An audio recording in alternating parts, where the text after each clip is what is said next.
অনেক বেদনা ভরা আমার জীবন,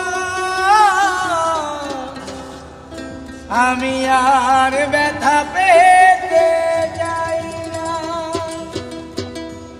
অনেক বেদনা